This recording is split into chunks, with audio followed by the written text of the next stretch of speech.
बहुत महत्वपूर्ण है कि आप अपनी आने वाली पीढ़ी में भारतीय संस्कारों को, भारतीय संस्कृति को पहुंचाने का काम करें, जिससे जो हमारी सभ्यता है, प्राचीनतम संस्कृति है, वो अजेय काल हो सके, कालजयी हो सके। तो हमें मानव के रूप में उत्पन्न होने का श्रेष्ठ अवसर मिला। तो क्यों मिला?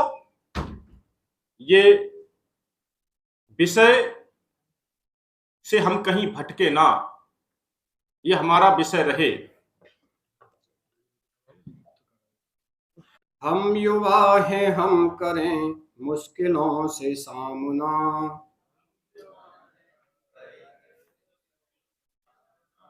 कैसे युवा हैं? आवाज आ नहीं रही है, कैसे सामना होगा? तो मैं बोलता हूँ, मेरी बात दोहराना जोर से, है ना? ये पूरा सभागार गुंजायमान होना चाहिए हमारी आवाज से। हम युवा हैं, हम करें मुश्किलों से सामना।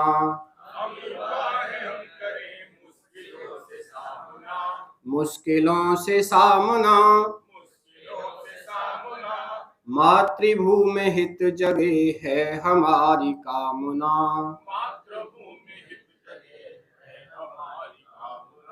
है हमारी कामना। संस्कृति पली यहाँ, पुण्य भू जो प्यारी है।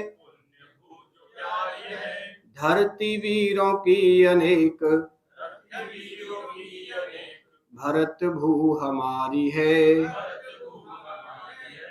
ऐसा अब युवक कहाँ, दिल में जिसके राम ना। जिसके दिल में राम ना। मातृभूमि हित जगे है हमारी कामना। है हमारी कामना। ये कदम हजारों अब रुक न पाएंगे कभी। ये कदम हजारों अब रुक न पाएंगे कभी। मंजिलों पे पहुँच कर ही विराम लें सभी। ध्येय पूर्ति पूर्व अब, ध्येय पूर्ति पूर्व अब रुक न पाए साधना। रुक न पाए साधना। मातृभूमि हित जगे है हमारी कामना। है हमारी कामना। ज्ञान के प्रकाश की ले मसाल हाथ में। ज्ञान के प्रकाश की ले मसाल हाथ में। शील की पवित्रता है हमारे साथ में। एकता के स्वर उठें छूने को ये आसमां। छूने को ये आसमां। मातृभूमि हित जगे है हमारी कामना। है हमारी कामना। आंधियों में स्वार्थ की त्याग दीप ना बुझे। आंधियों में स्वार्थ की त्याग दीप ना बुझे। मातृभू को प्राण दूं याद है शपथ मुझे। मैं कहाँ अकेला हूँ, साथ है ये कारवां। साथ है ये कारवां। मातृभूमि हित जगे है हमारी कामना। हम युवा हैं हम करें मुश्किलों से सामना। मुश्किलों से सामना मातृभूमि हित जगे है हमारी कामना। है हमारी कामना। अभी अपने मध्य में जो अतिथि अधिकारी बंधु अपने आने वाले हैं, कुछ ही मिनटों में हमारे मध्य में वो होंगे। इसी बीच में अपना एक ये हमने गीत जो बोला है, एक दूसरा गीत दोहराते हैं। तब तक मुझे लगता है 2-3 मिनट में वो हमारे बीच में होंगे। एक बार अनुज जी देख लीजिए, है ना। जो दीप ज्योति जनार्दन दीप हरतु मे पापम ज्योति दीप ज्योतिर्नमस्तुते शुभम करोति कल्याणम नारोग्य सुख संपदः देश बुद्धि विनाशाय आत्मज्योति नमस्तुते। आत्मज्योति जनपद है, ऐसे विभाग के आप विभाग प्रचारक के रूप में रहे। 2022 से 2023 तक संघ दृष्टि से सहाजीपुरम और प्रशासनिक दृष्टि से ऐसे शाहजहांपुर और पीलीभीत दोनों जनपदों को मिला के आप वहां के विभाग प्रचारक के रूप में आपका मार्गदर्शन मिलता रहा। और हम सबके लिए गौरव का विषय है कि जुलाई 2023 से अपने इस बरेली विभाग, जिसमें 3 जनपद थे, और अब पीलीभीत और बीसलपुर 3 जनपद अपने आंवला, बरेली महानगर और बहेड़ी, और अभी कुछ समय पहले विस्तार के रूप में अपना पीलीभीत और बीसलपुर जिला भी 5 जिलों के रूप में ये बरेली विभाग आप जुलाई 2023 से हम सबका मार्गदर्शन विभाग प्रचारक के रूप में कर रहे हैं। आपका केंद्र संघ कार्यालय बरेली है और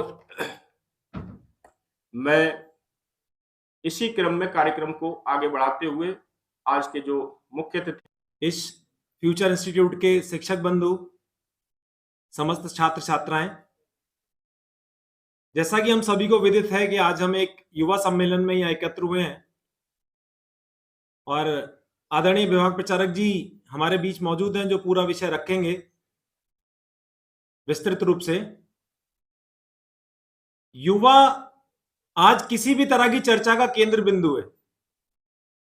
युवा माने आप और युवा माने मैं भी, क्योंकि युवा का जो अर्थ है वो उत्साह से है, उमंग से है, ऊर्जा से है।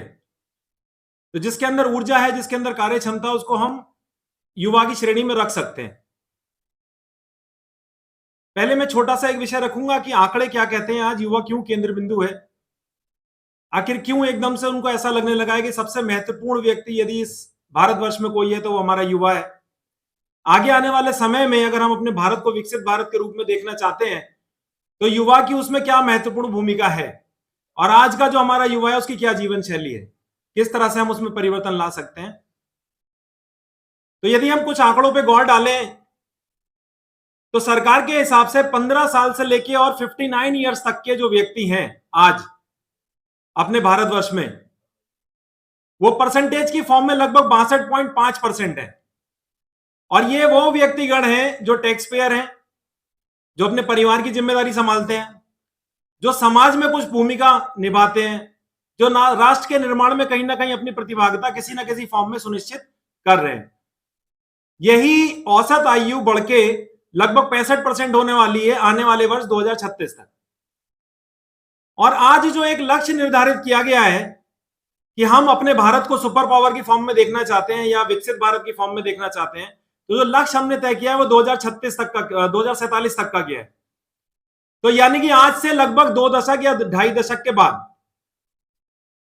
एक बहुत सिंपल सा एग्जांपल मैं अपने युवाओं के बीच में रखना चाहता हूं, जो हमारे छात्र छात्रा यहां बैठे हैं, कि जब हम अपने जीवन की कोई भी प्लानिंग करते हैं, जैसे मैं एक शिक्षक हूं, आज मैं बिल्कुल एक्सट्रीम पे काम कर रहा हूं, कई सारे विश्वविद्यालयों का विजिटिंग प्रोफेसर हूं, परंतु मुझे अपने बुढ़ापे की चिंता है, क्योंकि आज तो मुझ में बहुत ऊर्जा है, तो मैं कुछ भी काम कर सकता हूं, तो मुझे परिवार चलाने के लिए कोई कष्ट नहीं है।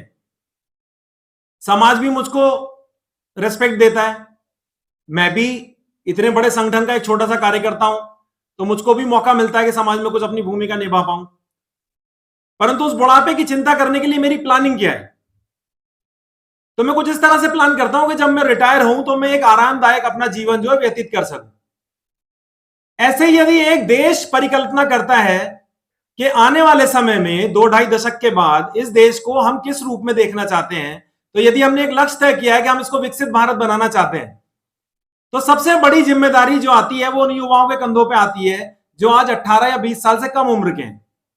और यदि इनकी संख्या मैं बताऊं तो लगभग 45 से 46 करोड़ ऐसे लोग हैं जो आज 18 वर्ष की उम्र से कम है, और लगभग 10 करोड़ लोग ऐसे हैं जो 15 से और 18 वर्ष की आयु के बीच में लाई करते हैं। तो अगर अब से 10 या 20 वर्ष की बात का मैं सिचुएशन देखूंगा तो यही वो लोग होंगे जो बिल्कुल एक्सट्रीम पे काम कर रहे होंगे, और यहां सारी चिंता का भार जो होगा वो उन्हीं के कंधों पे होगा। तो क्या हमें आज से ऐसी मेहनत करना शुरू नहीं? आज वो बड़ी बड़ी एमएनसीज जिसको हम मल्टीनेशनल कंपनीज कहते हैं उसमें काम कर रही है, और वो सब भारत का युवा है। आज लगभग अगर मैं टर्म्स में देखूं तो 36-37% से ज्यादा युवा अपने भारतवर्ष का बड़ी बड़ी कंपनी जैसे एप्पल, माइक्रोसॉफ्ट, आईबीएम, इंटेल ऐसी कंपनियों में कार्यरत है। और जो देश की बड़ी फॉर्चून कंपनीज है 500, उनमें से 36 कंपनीज में अपने भारतवर्ष के युवा जो है वो सीईओ हैं। तो वो अपनी सारी ऊर्जा जो है उन कंपनीज में लगा रहे हैं। कहीं भी हमारे मन मस्तिष्क में ये नहीं आता कि हमको अब वापस अपने भारतवर्ष चलना चाहिए और जितना एक्सपोजर हमने लिया उसको जाके अपने राष्ट्र को समर्पित कर देना चाहिए, अपने परिवार को समर्पित कर देना चाहिए, अपने पड़ोस को, अपने समाज को समर्पित कर देना चाहिए। तो यदि ऐसी भावनाएं हम पैदा नहीं कर पा रहे हैं आज के युवा में, तो कहीं ना कहीं इसमें जो पुरानी शिक्षा नीति है उसका योगदान रहा है। और संभवतः इसी बिंदु या विषय को केंद्र में रखते हुए वर्तमान सरकार ने जो राष्ट्रीय शिक्षा नीति अभी अभी लागू की है, मेरी तो सबसे आग्रह है कि विद्यार्थियों को उसको सर्वप्रथम पढ़ना चाहिए, क्योंकि उसका जो केंद्र बिंदु है वो क्या है? कोई छात्र बता सकता है क्या कि राष्ट्रीय शिक्षा नीति का जो मूल बिंदु है वो क्या है? क्योंकि हमने उसको पढ़ा नहीं है तो शायद अभी पता नहीं है। जी भाई साहब। आप स्कूल ऑफ कंप्यूटिंग साइंस एवं टेलर यूनिवर्सिटी मलेशिया में भी अपनी सेवाएं दे चुके हैं। स्कूल ऑफ कंप्यूटिंग एवं नूसा पुत्र यूनिवर्सिटी इंडोनेशिया में भी आप प्रोफेसर के दायित्व का निर्वहन कर चुके हैं। वर्तमान में आप एमजेपी आरयू रोहिलखंड यूनिवर्सिटी में प्रोफेसर होने के साथ साथ यूरोप एवं दक्षिण अफ्रीका के कुछ विद्यालयों में भी विजिटिंग प्रोफेसर का दायित्व निर्वहन कर रहे हैं। अपने इस आंवला जिला के जिला संघ चालक के रूप में हम सबका मार्गदर्शन कर रहे ऐसे डॉक्टर महेश चौधरी जी हम लोग जानकर आज के इस कार्यक्रम की मूल जो संरचना है उसको हमें बताने का कष्ट करें।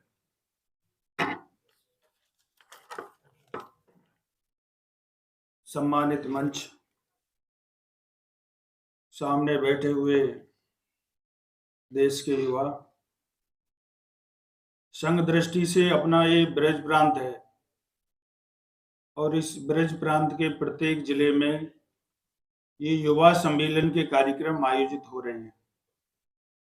तो हमको लग रहा होगा कि ये बहुत छोटा कार्यक्रम है, लेकिन ऐसे ही छोटे छोटे कार्यक्रमों को जब हम मिला देते हैं कि ये कार्यक्रम ऐसा अलीगढ़ में भी हुआ, मथुरा में भी हुआ, फिरोजाबाद में हुआ, मैनपुरी में हुआ, कई स्थानों का मिलाएंगे तो एक बहुत बड़ी शक्ति बन जाती है। तो उसी के तहत आज यहाँ पर ये युवा सम्मेलन का कार्यक्रम रखा गया है।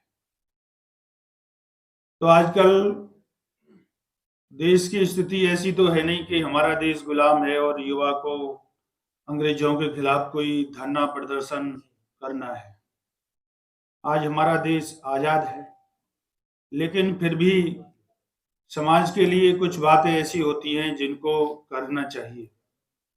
तो सबसे पहली मुख्य बात तो यही होती है कि हम ठीक रहें। जैसे यहाँ कार्यक्रम चल रहा है, कभी कभी पीछे से आवाज आने लगती है, तो हमारे लिए सबसे महत्वपूर्ण बिंदु होता है कि हम स्वयं ठीक रहें, और केवल स्वयं ठीक रहने से काम नहीं बनता है, तो हमारा परिवार भी ठीक रहे। परिवार में कोई समस्या होती है तो फिर सभी को परेशानी होने लगती है। तो केवल परिवार ठीक रहने से भी काम नहीं चलता है, हमारा समाज भी ठीक रहना चाहिए। हम सोचें हम ठीक रहें, परिवार ठीक है और हमें समाज से कोई मतलब नहीं है, हम पे क्या फर्क पड़ रहा है। तो अगर समाज ठीक नहीं होता है तब भी गड़बड़ हो जाती है। मोहल्ले में लड़ाई झगड़े होते रहें तो आप अपनी पढ़ाई नहीं कर सकते हो, आपको भी डिस्टर्बेंस होगा, सोने में, पढ़ने में, सब काम में होगा।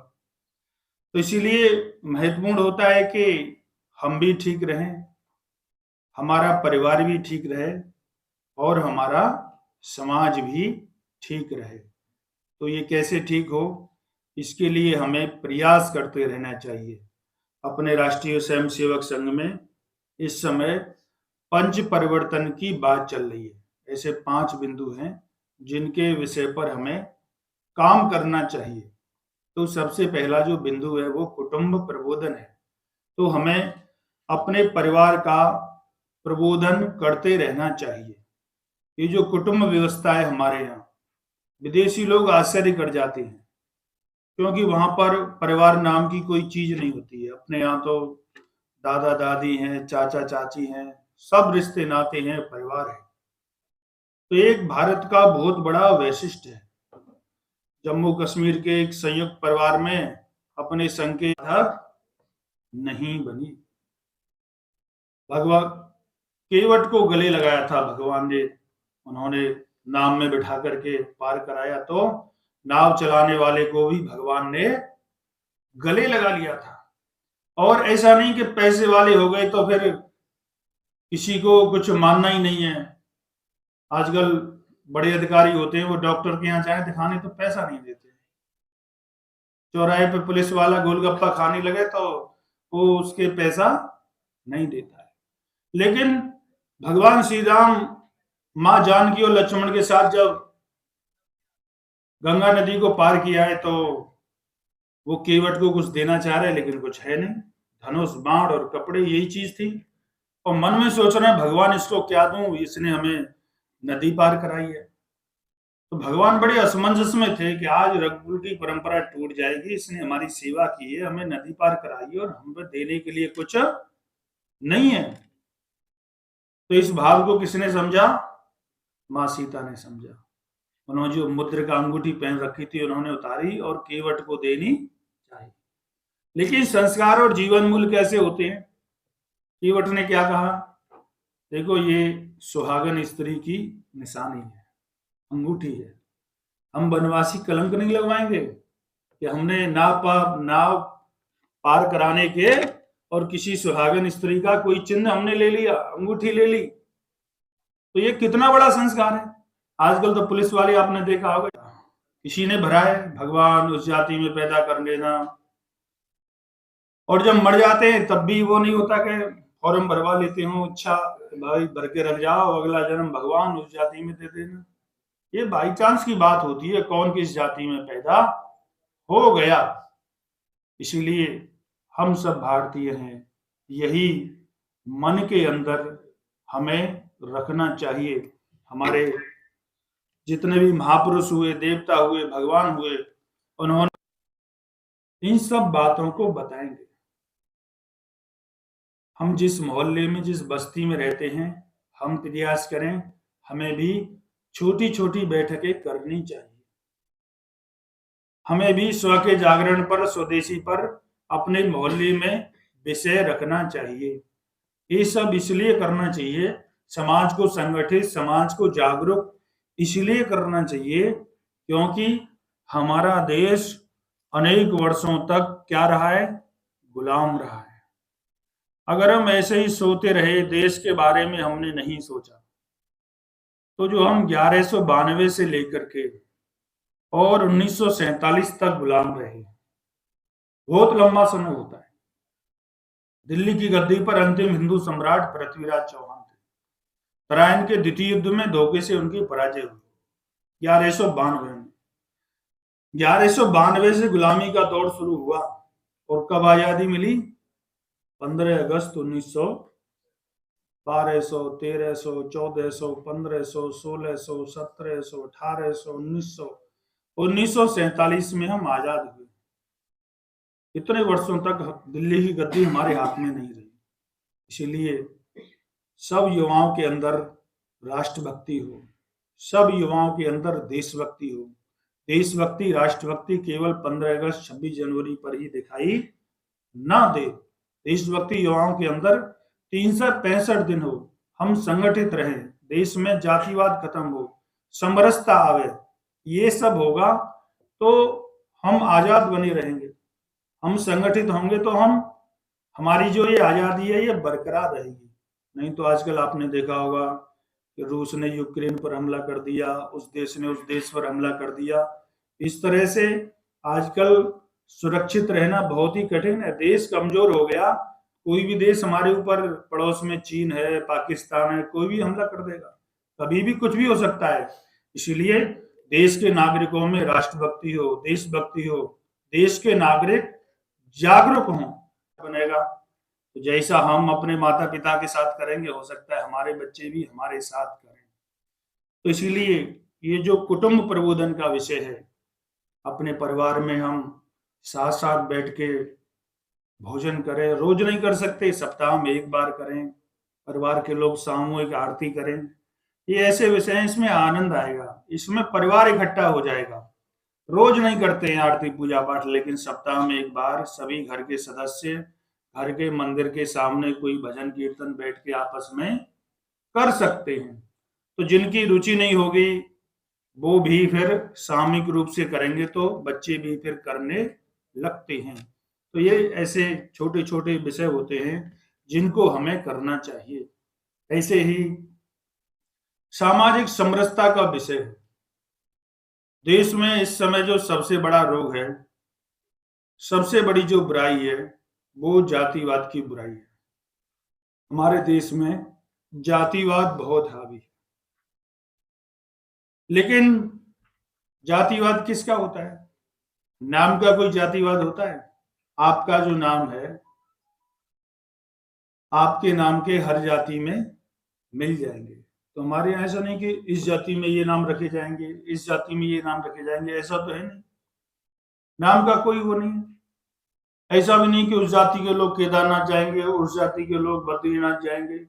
ऐसा भी तीर्थों की भी कोई जाति नहीं होती है, कोई भी जा सकता है। इसीलिए हमारे यहाँ वेदों के मंत्रों में कहते हैं हम कि सर्वे भवन्तु सुखिनः, सभी सुख रहें।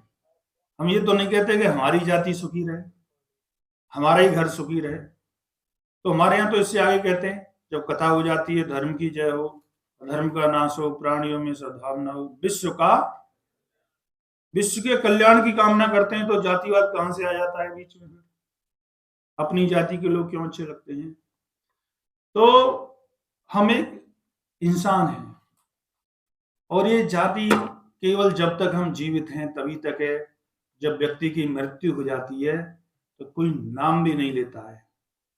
तब क्या कहते हैं? डेड बॉडी आई कि नहीं आई? अस्पताल में मान लो पहुंच गई डेड बॉडी, कोई कहता है कि फलाने जी आए कि नहीं आए, शर्मा जी आए कि नहीं आए, वर्मा जी आए कि नहीं आए? क्या कहते हैं? डेड बॉडी, माटी आई कि नहीं आई। तो फिर जाति का क्या अभिमान? इसलिए समाज में समरसता रहे, ऊंच नीच छुआछूत का भेदभाव समाप्त हो। अक्सर बड़े लोग छोटी जाति के जो लोग होते हैं उनके दरवाजे पर नहीं जाते हैं। इस भ्रम को किसने तोड़ा? भगवान श्री राम ने तोड़ा। भगवान श्री राम कहाँ गए? सबरी के आश्रम में गए। सामंत